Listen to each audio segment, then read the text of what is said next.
everyone. It's me, Demetra K, and I am sitting here with Donovan. His heart don't pump no Kool-Aid Sadiq. And this is the second edition of Yes, Give Me My Coffee, because yours is just like black and strong. I mean, I like it black and strong too, but not that black and strong. So anyway, this is the second edition of Don't Believe the Hype, where we ask you to go beneath the surface to see and discover things for yourself. Go past the memes and the talking points and all that other stuff. And so we are here to give you the facts as we know them, okay? We try not to, we offer our opinion a little bit, but we try to have it go from a factual basis as much as possible. Like, what are facts, right? Exactly. Alternative facts? Alternative facts. Okay, whatever. So anyway, in this edition, and hello to you guys on Facebook. We are actually on Donovan's Facebook today. We are going to get into it and talk about Mr. Andrew Yang. I want to call him Andrew Young for some reason, but Andrew Yang. He is running for president on the Democrat ticket. In 2020, he is an Asian American, Taiwanese to be exact. He is 44 years old. He grew up in Schenectady, New York. Mm-hmm. He is an entrepreneur, and has a company called Venture for America. It is a startup company for young people and people coming out of college to help them start up their entrepreneurial adventures or whatever the case is. And so that's what he does.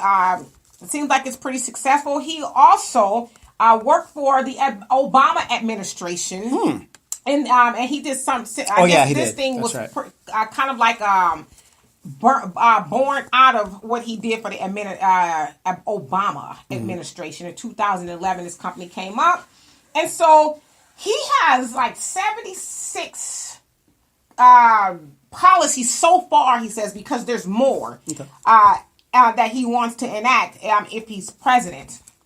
Now, as of today, he just qualified to be on the Democratic debate stage in June. So he, as of like a couple hours ago, he's done that. And he said last month, in a matter of, I think, 2 weeks or something like that, I could be wrong, but they raised $600,000. And he is the first Asian American to run for president of the United States. Okay, so what are some of the things that he wants to do? Now, the major thing, and I'll just get to this one up front. So, no, he's not necessarily for reparations. Go ahead and clutch your pearls. He's not for reparations necessarily, but he's not against it either. However, one of the biggest things that he has, look at his comment. I said. One of the biggest things that he has is called UBI, Universal Basic Income. So you ask me, what is that, right? Universal Basic Income is also called like a freedom, a freedom dividend, in that every American 18 and over will get $1,000 a month tax-free to do whatever they want to do with it. I'm scared to even know what they said. But well, my friend John says, this is better. She's better looking than you. Oh, no. Okay, so basically every American will get $1,000 to do what they want, whether it's tax-free. And his argument is that a lot of people need that money, not necessarily to go just blow it, but to survive, because he says, which is true, 78% of Americans are living check to check. What would $1,000 do for them? That would give them a cushion. Also, 59% of Americans can't afford a $500 emergency. So if something came up, they needed some new tires or a roof was leaking, it costs $500. Right. 59% of Americans cannot afford to take care of that without perhaps going into debt as far as getting loans and things like that. Wow. So the $1,000 would alleviate that. We talked about this a little bit on the show Sunday, but I see it another way too, is as far as, like, there's a lot of people, let's say stay-at-home moms. There's not a lot of stay-at-home moms like there used to be, because a lot of them are probably out there making part-time $1,000 a month. So imagine if they were to have that $1,000, they can stay home. What happens when moms stay home with the kids? The kids are better off. They're smarter. They feel more secure. They all that. So, there's a whole host of things this $1,000 would do. I know for me, it would allow me to be, have a little bit of financial freedom and be stress-free of some of the things that I have going on. Now, he also believes in a trickle-up economy. Okay. And that if you give this $1,000 to people, there's a lot of people need it, then the money will trickle up because it will go back into the economy. A lot of people, they might save it, but a lot of people are going to spend it. Right. Not necessarily on Jordans or things like that. They might spend it to help, pay off some debt Or they might, hey, listen, we haven't as a family been to Disneyland in 10 years. Now we can go to Disneyland and do some of the fun stuff. So he believes in the trickle up economy, like we've been hearing. We talked about last time, the trickle down economy, where the wealthy are supposed to make all this money and it's supposed to trickle down to the poor. Well, how long have we been waiting on that? It's about 40, 60 years. Yeah. Right. So his is the trickle up economy. All right, and feel free to jump in if you have any questions. But sure. Doesn't Kamala have something similar to that? Yes, she wants to hers give is $500. $500. I like 1,000 boats. better. Yeah, all that other nonsense she got. She's just now for reparations, but at first she wasn't for reparations. Well, she isn't really. She's just saying right. that. That's what I'm saying. But I'm saying, now she's kind of like, okay, sounds good. Whatever's going to get me on a ticket, right? Because once they get in the office, oh well, I didn't get around to it. Right. Sorry. Okay, and so what else do we have here now? I just took some of his talking points. This to me, not to me personally, but to a lot of people, this is huge. He wants to pay NCAA athletes, a stipend. Because to his point, he says, not necessarily in regards to the freedom dividend, but a lot of those athletes are starving. And then he says they have their likenesses everywhere on video games and, Nike. Everybody's just making money off of these But wait kids. a minute, though. But aren't they there getting a free education based on their scholarship? Yeah, but I mean, come on now. They're traveling and the coaches are making upwards of $1 million. Way more than that. 10, and these $12 million. kids, God forbid somebody buys them a dinner, they're in trouble. Yeah, you're getting a free education. I need to eat too. And so you think about it too, just like for the NCAA thing, a lot of these kids do come from underprivileged neighborhoods. And so once again, exploited children. Right. And if you guys have been following the news today, you saw that a story broke where 50 people have been charged and a lot of them have been arrested, some of them being movie stars, because they were bribing these high-end universities, USC, UCLA, Yale, and a couple other ones, to get their kids into school, having them get around the SAT, just a whole bunch of nonsense, just to, cheat to get their kids in. Is that new? It's not new, but these people are like busted, right? And so the NCAA is also implemented in that. So then you got one end of the scale. You have wealthy people cheating to get their kids in. But then when Ray, who is very talented at, let's say, basketball, gets in, and one of those people come to him and say, hey, man, if you promise to come here, whatever, we're going to give you some money. Mama's at home, probably working 2 or 3 jobs. You got your little siblings. They eating top ramen every night. Whoever's giving you something, how am I going to say no? Or that booster comes to you and says, hey. Right. So if I'm getting paid, then I can be a little bit more honest and operate in a little bit more integrity if I'm getting a stipend or paid. I mean, hell, Nike is making how much off of these kids? Millions. I mean, we saw in the playoffs, the guy... Shoe just came apart. Busted, and Nike's worried because now they might lose money or may lose him because maybe he's going to get picked up by another shoe company. Well, the thing is, the kid's career might be over depending on the break that he suffered. But he's not making any money. He's like President Obama, if that means anything to you guys. He's sitting at the game. This is how big the game was, and the kid who was the star is not making a dime. Right. So he's wanting to pay, he being Andrew Yang, wants to pay the athletes that are operating under the NCAA system. Okay, another thing, this is huge, he wants to get rid of student loans.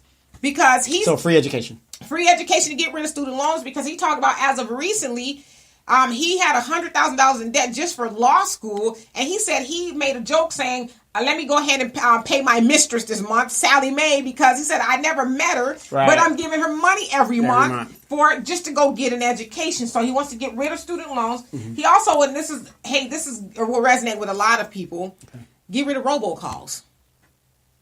They've been trying to do that, and they seem to find a way around it. And that's what he said. He says at first, whatever, but he says... The don't call list, remember that? Yeah, it doesn't work. I mean, my phone has rang like 4 or 5 times, and each time I looked at the number, I'm like, that's a robocall. Right, well, mine just rang, and it was Mom. Sorry, Mom, I'm on the air. That's because of that, that comment you made about the failed, baby boomers. Yeah, the failed... right. Thing. And so, and then whenever you have some comments, just go ahead and jump in. All right. And so then he wants to also revamp the Social Security system. As you know, a lot of people who are elders, to his point, which is true, I worked at Walmart 20-something years ago. My Uncle Dudley. Where you saw, who did you see as people greeters? The older people. Older people, right? He says we need to get away from the system of seeing our older people working at convenience stores just to supplement their income. He says they paid their, if you will, debt to society. Most of them have worked, but they can't afford to just live. Like when I get 70, I don't want to be like, oh, let me drink my morning coffee. Go down to 7-Eleven. Wait, don't you do that already? I sound like a man in the morning, but Sorry, I'm just saying, yeah. I might sound like a dude in the morning. But the point that I'm making is, he's Right. like, let's change this. Okay. You know, he says it's also a myth that, oh, Social Security is going to be bankrupt. Oh, we don't have the money. right. He says we have the money. It's just, that's what they put out there to get everybody scared to death. Okay. And then we get to keep raising the Social Security or the retirement age to death. You know, do you want to work until you're 70 something? Most people, you've been They have conditioned no to do choice. it. Yeah, you've been conditioned to do it. Right. And so, Stop buying the Mercedes. Stop buying what you can't oh, no, afford. I need my Mercedes now. Right. You know, you got to stop doing that. Right. Live within your means. Another thing he wants to do is put a psychologist in the White House. It's funny, Yes, I but know. if you listen to his reasoning, he said he wants to put a psychologist in the White House because those people are at the helm of making very big decisions. And we know with, President Trump, he ain't all the way there. No, I'm the best negotiator. I'm the best. Nobody Okay. can. Korea, you can have everything you want. What do we get out of it? Nothing. Dr. Phil says that's a lie. Okay, so if you had a psychologist in the White House, they said, and he said, and it would be mandatory for everybody who's in the decision making process in the White House, mandatory for them to talk to the psychologist whether they want to or not. Okay. Because I need to make sure you're right. He says the psychologist will also report out. Okay, Senator such and such is struggling with some things right now. But okay, I'm gonna have to disagree with that because don't we have people that are put in the White House that become politicized? You've got people. This man is in the White House right now doing crimes, and people know he's doing the crimes, and yet they're there to be stopgap measured people. Right. They're not reporting anything. They're keeping silent. They're covering for him. So if you put a psychologist in there, what difference would it make? Well, Because guess what? You're my psychologist. You're going to do what I tell but you. I think and I'm not for sure, so don't quote me. His standpoint will be obviously they're not connected. Now, eventually, we know they get connected. It all connected. But to It's all me, connected. it makes sense because, doesn't the president have to have an annual checkup? He does. So why not have a mental checkup? And remember that guy? Oh, the president, he's so orange that it's going to be great. The orange in his skin is going to make him live longer. And Is that what he said? Yeah. The guy was saying some crazy stuff. Is it orange, like really orange, like vitamin C, or is it like Deficient or something. I have no idea. But what I'm saying is, Is it like that picture I sent you of the? all these people that are already sitting there to stopgap. I mean, you have the people that are there to do that, to give him wise counsel, to do all these things, and yet they see this man doing crimes You know and what? they do nothing I about honestly it. don't have a problem with the psychologist thing. I think there should be somebody that do some mental checks and balances because we know there's a lot of sick people. Okay, in the White hypothetically. House. Okay, Or everywhere. Rather. let's say that the president is sick, because we do have an amendment that could remove the president Right. based on the 25th, whatever it was, to do that. He feels that the president is cuckoo. Now what? Then, How do you remove him? well, I don't know that part of it, but I would imagine if it was me, you take the findings to whoever can remove them. Was it Congress? Congress, as They long can as it's not remove gonna them. Okay, this dude is talking about But- some real weird stuff wait. up in here. I'm the Senate. Trump is crazy. Even if they impeach him now, Democrat, he's not going to go anywhere. So Well- what point is it going to be? Well, who knows? Maybe he has some measures in place that will do that. Because I agree, there's a lot of people who just say stuff. But if you ever watch this dude, he's like, you're not going to get you with him like a got you thing. All right, so the psychologist in the White Good House. idea. Okay. All right.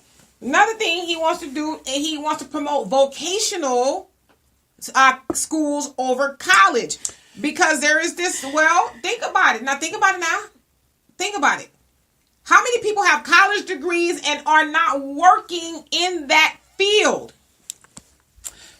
I agree with that. How about putting Wait. vocational back into high school? Okay, right. He talks about that too because he says 6% of what did he say? 6% of American students. Where's my other notes? I wrote it down because I want to get this right. 6% of Look, I took a whole bunch of notes when I was listening.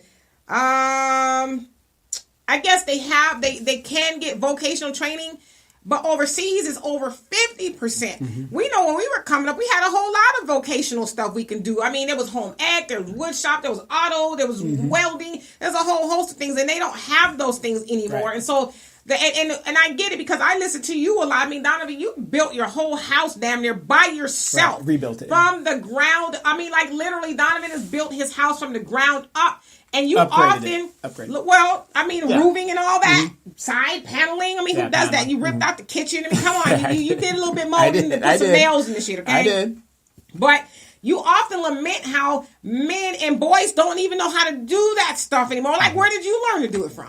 I mean, I know you spent a lot of time in the military. Yeah, the military taught me a lot. I'm sure you do a lot my of mom that. kicked a lot of ass to say, be a man. And did you get some of that from school? I did. Right. So here we have a lot of people. I mean, it talks about this too. Carter G. Woodson in Miseducation of the Negro talked about how, especially in our community, we go off and get these big time stellar degrees in psychology and philosophy, but it's like we can't come back and use that. However, we still have people who need their houses cleaned, the laundry done, the cars fixed, their masonry. So we need those things, but people being the kids that are seeking education aren't getting that knowledge. Right. And so there's a lot of people, me being one of them, who I have 2 degrees, but there's a lot of vocational stuff I have been trained to do because, you know, I just need, like, I'm one of those people like multiple streams of income. So I use my degrees for that, like, what do you call it? Intellectual pay. But then I can do some other stuff too. Trust me.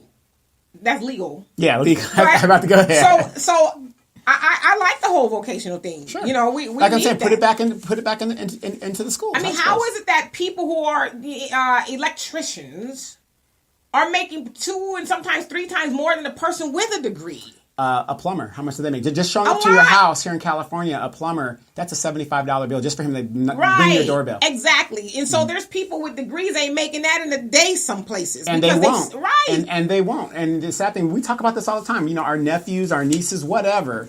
Like, they sit and play PlayStation all day and they can't do anything. They have a degree, but they have no skills. Or what about if you play the PlayStation, it breaks down and you know how to fix it? Right. You know, they don't need, Mommy, I need another one. Yeah, because you saw the computers I have in the room that I tore apart. Yeah. I still have Windows 98, XP, Windows 7. I mean, I keep all the systems. So you mean you just should throw it away and go get a new one? Because I have games on those, so I have to keep that system. You have games and you got game because you know how to fix those things, you know? Okay, so vocational, and I kind of like what this guy's got. Yeah, but he's not saying don't go to college, but he was like, come on, there's things we still need. Okay. So let me know if you have some comments. Yeah, we need to remember that, this is from Shantae, we need to remember that everyone isn't built for college. We need plumbers, electricians, we need people to get into trade vocations. And, you know, and I'm glad Tay said that because she had a new couch delivered. The only thing Tay needed me to do was help her get it up the stairs. Right. Because once we got there, she had her toolbox and stuff, and she was ready to go. You know, I mean, I stayed and helped whatever I could. Yeah, but I mean, so people need to. That's just a fact. We need those things. I mean, there's a lot of jobs that you can't get with a degree. Right. But can you wire, fix, nail, glue? What about this engine? Or can you do any of that? No, but I have a master's in public relations. Yeah, I mean, how many of you guys get tired of? You know, you might be keeping up your yard and your stuff, but you look to the left of you, and you look to the right of you, your neighbors, it looks like hell in a handbasket. Because, for one, that ain't who they raise. When I say that's not who they raise, you got a lot of men out there with sons, and this is, shut up, D, but let me continue my point. You got a lot of men out there with sons who won't teach their sons, and yes, I said sons, because I know somebody will say, oh, that's sexist, how to mow the grass, how to take care of it. And I tell you, at 47, almost 48 years old, every 2 weeks, I'm out there in the yard. Yes. I'm weeding and I'm edging and I'm mowing and I'm clipping. Yep. You know what I'm saying? Until Al gets here. Right. Yeah, until Al gets or, here. you know, and which he doesn't want me to do, but I'm like, what am I going to do? Let the grass grow? I'm not going to pay nobody to do what I can do, but those are skills I learned from my father. Right. So, and he was doing it in some Stacey Adams. Okay.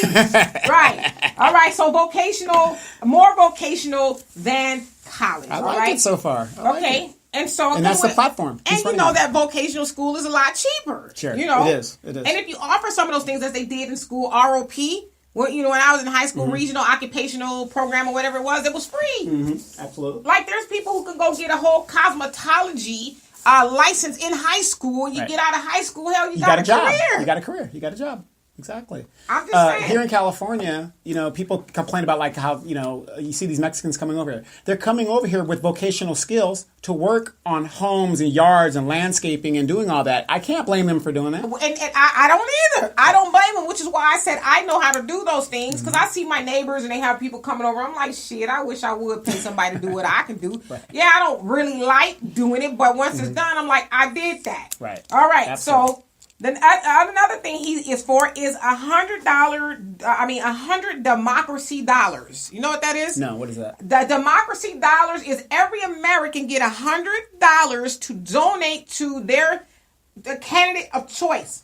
So, and that alleviates the whole lobbying thing. And it becomes honest money, and so these candidates can get those dollars. That will never work. I'm just telling you what he's proposing. Good idea. They can get those dollars opposed to, this lobbyist over here and that one, this, that, and the other. We can, and it will hold to some degree, I would think, the candidates a little bit more honest. Yes, it will. Because, listen, I need those dollars. No, but see, guess what?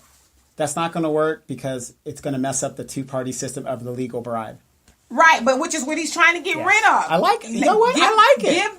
Put the money in the hands of the Americans who, along with their vote, they get to cast $100 to the campaign of the person they like. Small donations and putting the power back to the people like it's supposed to be. And because he said that, not to go ahead, but he also, with his campaigning last month, I think, with that whole $600,000, I think 65,000 people contributed to that. Right. So yeah, I mean, Tay says, thankfully, a lot of the high schools have an allied health program. So by the time these kids graduate from high school, they are qualified EMTs. Excellent.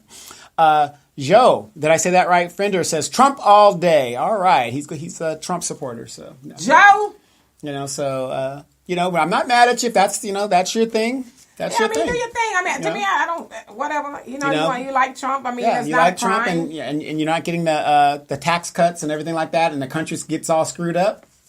Hey. Yeah, and then before we came on here, he's proposing to get rid of student loans. Trump's new payment program. Yeah, to pay for Trump's new budget that he's proposing, he wants to have people hold their debt, except him, of course. Oh yeah.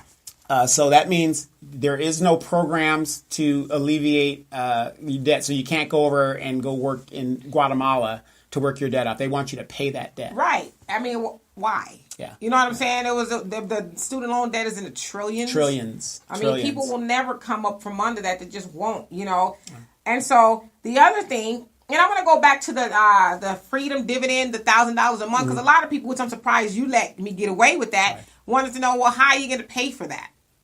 No, see, whenever anybody brings that up, I totally Why? I discontinue them. Just print up some more money. I know people say, with economic, you don't do that. You know what? I hear you, but we've got trillions of dollars. You notice that Trump is not cutting the defense spending. Matter of fact, he asked for an increase.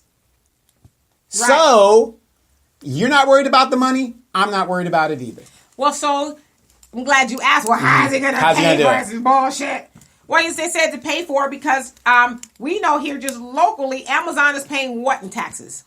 Almost zero. They gave away the house. Almost zero. Yeah. And so he's saying overall, Amazon didn't pay any taxes. But I've been saying that for years. Right. These corporations need to pay their fair share. And not just the corporations, but he's specifically talking about the tech industry because he says so we know that in Alaska they get what?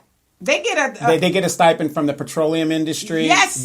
And the reason why they do that, I was stationed in Alaska. The reason why they do that is the land is owned by the Native Americans. And have you been up to Alaska? The pipeline isn't in the ground. It's above the ground. So the oil companies pay an annual fee to have that pipeline run down through their lands. And everybody in Alaska, you don't have to take it because the thing is, if you take that money, you're saying that you're going to retire in Alaska. Right, yeah. So there's stipulations to it. But so he said it's being done, and like you said, the oil is funding that, is backed by the oil. And so he's saying this $1,000 will be backed by the tech industries who pay zero to little to zero taxes. He said they're making, like, Jeff Bezos is the richest man in the world, and his company is paying no taxes. Right. So he's saying, because we know also that the tech industry is just taking over. He talked about how a lot of the jobs, he said 4 million jobs have been lost in counting due to the tech industry. Manufacturing jobs are just, and especially in a lot of these cities that are states that depend on manufacturing. Right. He says right now, AI trucks. That's coming in the fruition. And he said they're 98% up and running, ready to go. So within the next couple of years. AI airplanes. Right. So what does that mean for truck drivers who are the heartbeat of the country when it comes to moving products, right? So he says, so people ask him, what, go ahead. Gene says it can't be any worse than what anybody else has done. And I agree with you on that. When people talk about, we don't get 4 more years of Trump. What's Trump done any different? Shantae says, I like what this guy is saying. Andrew Yang is his name. Yes, Andrew Yang. And Joe says, $1,000 a month is welfare. Look what that did to the black community. It's not welfare. Okay, go ahead. It's not welfare because he says also with $1,000, you ain't got to come in every year, however many times they do it, every 6 months, every 3 months. Okay, well, I'm still broke. I still ain't got no money in the bank. You don't have to do that. He said, what you do, it is your business. We're not doing no checks and balances. It's yours. It's yours. So it's not welfare, and it's not to keep you dependent. And that's another argument he said, too. He said, because a caller called in and asked him, well, so wait, let me get this right. You're going to give somebody $1,000 to sit on their ass while I'm at work and I get $1,000 too. He was like, how is that fair? He said, how is it not? You're getting an income in addition to the $1,000. So he said on the flip side of that, if the person who is not making any money, they get $1,000, they're watching you come home from work and you pulling up with some stuff they don't have. Right. And it might even be an incentive for them to go to work because with the welfare system, Joe, if you get a job, what happens to your welfare? It goes away. You can't only make, which is why a lot of people stay stuck on welfare because it's like, oh gosh, I'm gonna work just a little bit so I can keep my welfare. But if I'm getting $1,000 and I'm not gonna have to answer for it every 6 months or whatever, I'll go get a job. And so I can have more. So it's not welfare. It doesn't keep you dependent. It helps you to be more independent because a lot of people who maybe the $1,000 might be the difference between them starting a business. In some cases, $100 you could start a business, or take that $1,000, invest it in the stock market. Right now, Sprint stock is at $6 a stock. Boom, boom, boom. Right, you're in the right place at the right time. You take that $1,000 and you roll it over. And hence the trickle up economy. So it's not welfare. So I hope I answered that. And then so yeah, he's saying we're going to get it from the tech industry because tech industries are virtually getting away with not having to pay back into the economy also. So where are these jobs? What are the truckers supposed to do? Because they're going to lose their jobs, just like a lot of pilots lost their jobs. Yeah, or a lot of people in warehouses. Hell, Walmart, you can't even find 2 cashiers that have a heartbeat in there because AI has taken over. So he says, now, of course, it's stupid to believe that, truck drivers are going to learn how to do tech stuff. No, they're not. He says, what about the arts industry? Anybody who's been to San Francisco, my daughter just graduated from San Francisco State. San Francisco is overrun by the tech industry, right? And the arts district is suffering. You have the whole thing with the rent. Well, these people who are artists, they draw, they're singers or whatever the case is, they can't survive because now the tech industry is like, okay, great, that painting is cute. However, I need an apartment or a house for my guy. I'm going to pay $200,000 a year to continue to push you out. And so he says perhaps the arts industry will, come back because we still need culture, right? So that's what he's saying about that. All right. Yeah, any more comments? Joe says, then give black people $2,000 and let that be reparations. And you know what? He actually did talk about that. He says, I'm not opposed to doing something like that. Or, he says, even I get in, I'm not even opposed to raising the UBI or the freedom dividend to $2,000 a month. He says it's doable. The money is there. But unfortunately, a lot of us believe the talking points. America doesn't have it. He also said we're going to take from the military spending. I mean, you're a military guy. You know damn well we don't need all the money they're allocating toward the military. No. A good third of the military budget that's given every year it goes to R&D, which is research and development. So you're basically giving money to the Boeing manufacturers and Lockheed and all these manufacturers to research and develop things that might not work. Right, might not work. Right. You're basically paying them to come up with something so they can charge us to buy it from them. Right, but you have people who are struggling every day, and that's just the fact. The way we're going now with 99% versus the 1%, they just keep getting richer. They keep enacting laws and taxes, all kind of stuff to continue putting more money in their pocket. And we're going to get back to the, the Communist Manifesto. What always happens. Karl Marx and Fred Engels, they talked about eventually we're going to get to the point where we have the uber rich and the poor. There's not even really a middle class anymore. Well, let's look at the French Revolution. What was that about? Same thing. Right. So we're there already. So eventually, do we want to fix it now, or do we want to have virtual mayhem in the streets because people are like, I'm tired of starving. You have all the money and stuff on this side. I'm coming to get it. Because we're going to get to that point. 5% of all the wealth is controlled by 5% of the wealth in the United States is controlled by this small group of families. Walmart. Yeah. The area's got all the damn money, but you go in there. Listen, I'll tell you guys a true story about Walmart. I told you guys I worked there about 25 years ago. And and I actually helped start a Walmart when when they first built them, put everything in there. So I was working with a lady there. I went there the other day. She's still there? She's still there. And do you know how much money this lady making? How much? Just take a guess. $18. $14.25. Oh, wow. And she been there. That store opened up in 1993. Okay. She's making $14.25 an hour. And then she told me, and guess how much raise I just got after 5 years? 29 cents. Wow. And she has that big thing that says, 25 or 30, like nameplate. That ain't gonna pay no light bill for me. But the point that I'm making is she's just getting drops in the bucket of a raise all these years. While the executives get big, the Walton family, they said they got $17 billion in compensation. I mean, they don't... Walmart, whether a lot of people realize it or not, are one of the biggest benefactors in retail of welfare. Most of their employees cannot afford to live just on what they get paid. Yeah, they get food stamps, Medi-Cal, in some cases cash aid. And a lot of them are full-time employees. Right, which she is. Right. So, and I asked her, gosh, because she's a lot older than me. I said, are you going to retire? She says, I can't. Yeah. Me and her husband, who is a manager of a Walmart too, we just bought a house. It's $330,000, but we can't afford to retire. And a lot of people don't know this. Walmart puts insurance on their employees and the employees' loved ones in a chance that, like, some of them are with their lifestyles that are smoking and sick, and they make money off of that as well. That's a hustle. Well, it's not a hustle. It's macabre. But it is macabre. But it's called key employee or key person insurance. A lot of those people aren't the key people necessarily, like a manager or something. But why not? Shantae says, "Woohoo, $14.25," and then she says, "Walmart and Disneyland." Right. So you're right. These people making all this money, but you got the employees. And so imagine what $1,000 would do. My friend, for example, who works at Walmart and can't retire.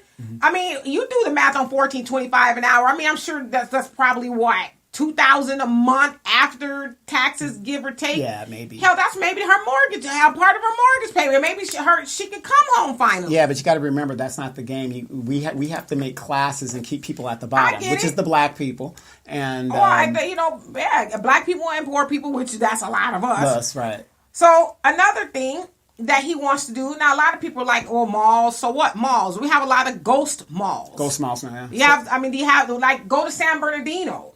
Go to Moreno Valley. Moreno Valley is ghost malls. Not maybe necessarily like the big malls, but there are some. You walk into a mall, if it's not Christmas time, it's like crickets in there. It's dead. And so then a lot of these other little, what do you call those malls? Outlet malls. The outlet malls and the little ones that you kind of have around the corner. A lot of those...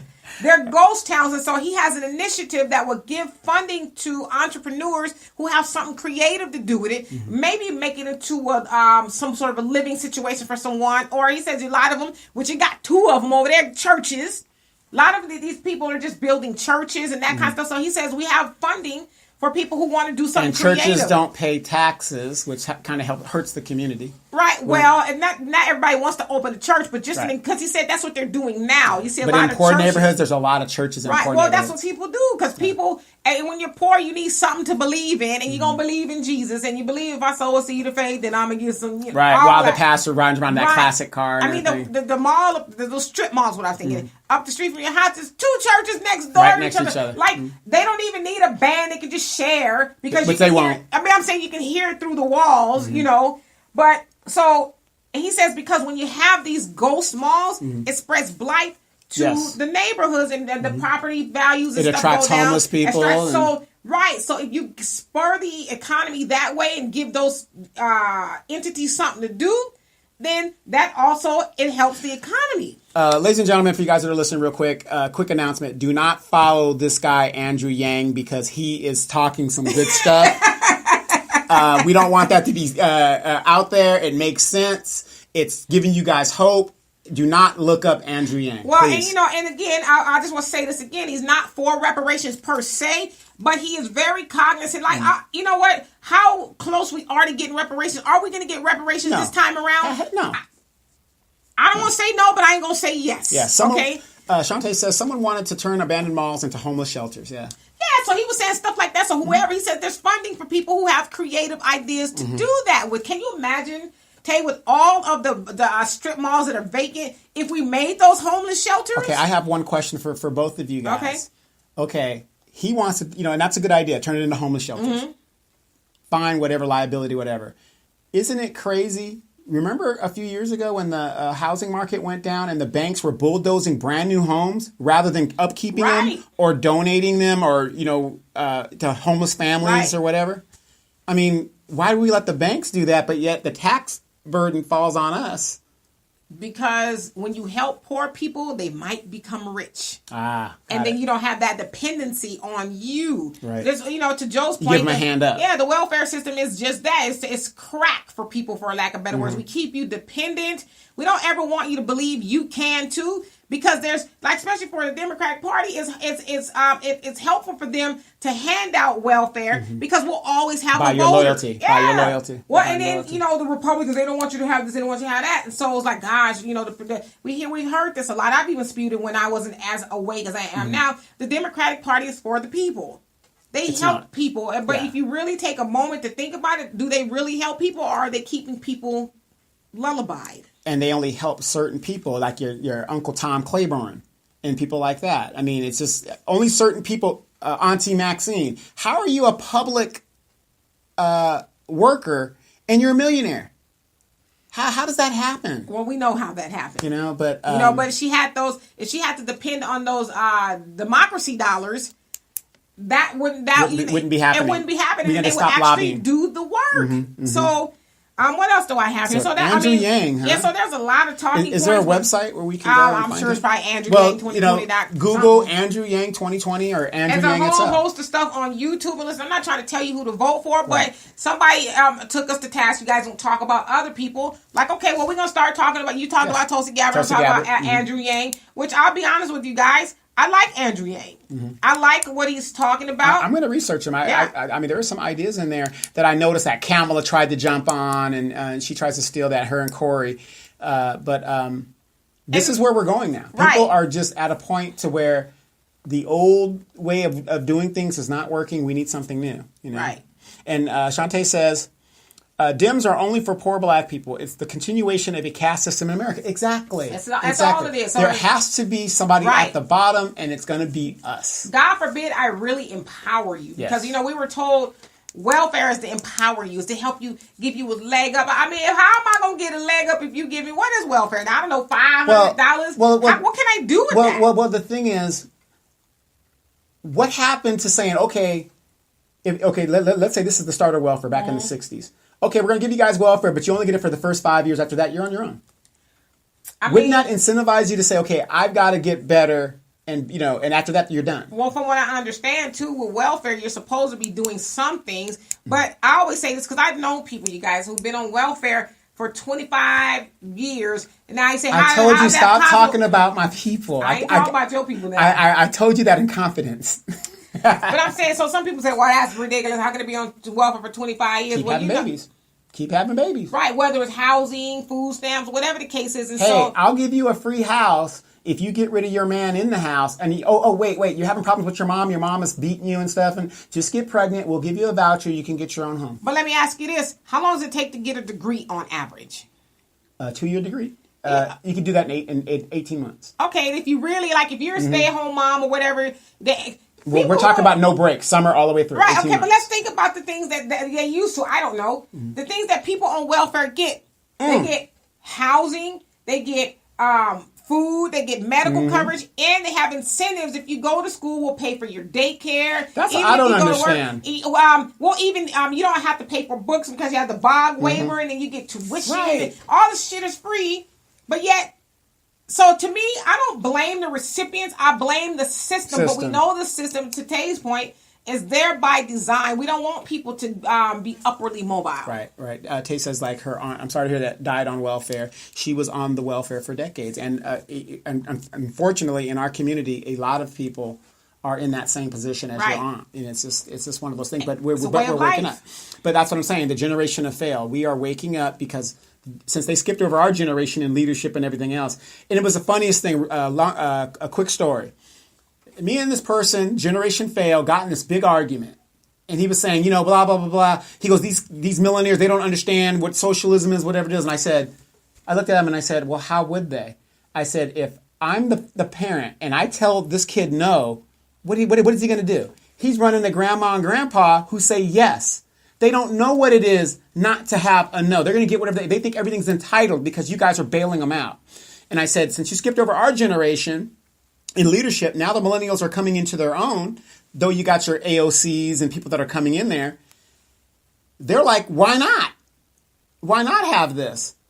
And now, it's like our NAACP. Why is the NAACP and the Urban League and all these the black organizations are so ineffective? Because you did not bring in the younger next generation to take over leadership. Right. Well, to our point earlier, a lot of these people are just dying in the seats.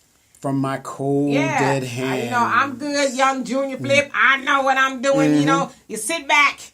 Right. It's like, but I don't care what it is. Do you think Malcolm X would still be in leadership if he was alive today? Do you think some of the Black Panthers would still be like, yes, I'm still running it?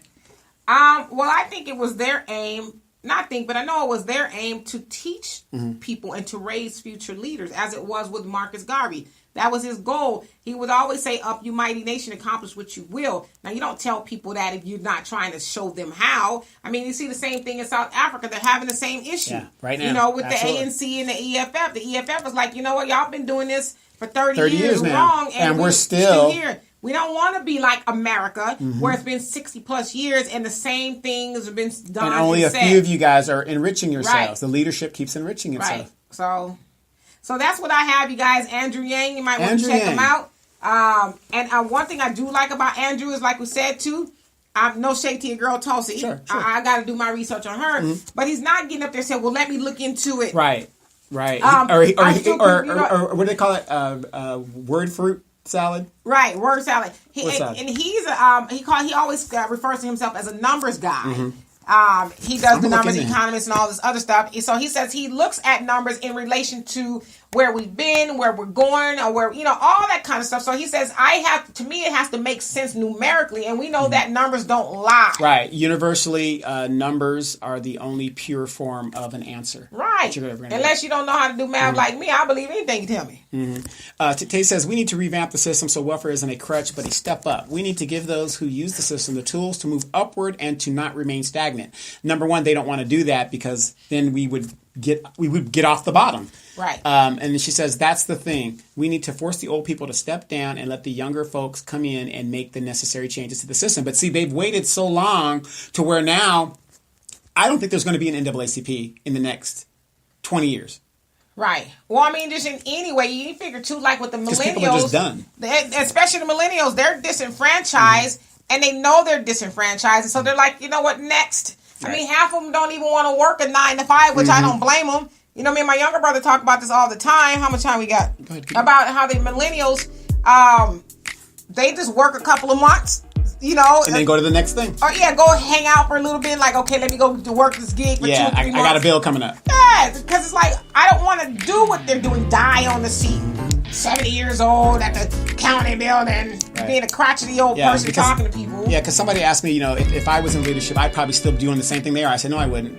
It's just like when I ran for office. Once I ran twice, I was forced to run the second time because it was a special election. No, I just wanted to, hit my points, and then I'm gone. And go be effective somewhere else. Somewhere else, and do what I got to do.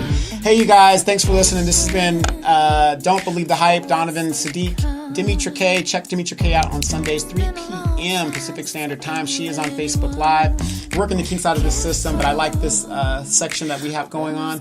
Listen and look up Tulsi Gabbard, and I hope they give Andrew Yang a town hall on CNN. They're gonna have a choice now. Yeah, because he's picking up a lot of steam. So you guys just check it out. Andrew Yang, good programs. You guys got any comments, questions?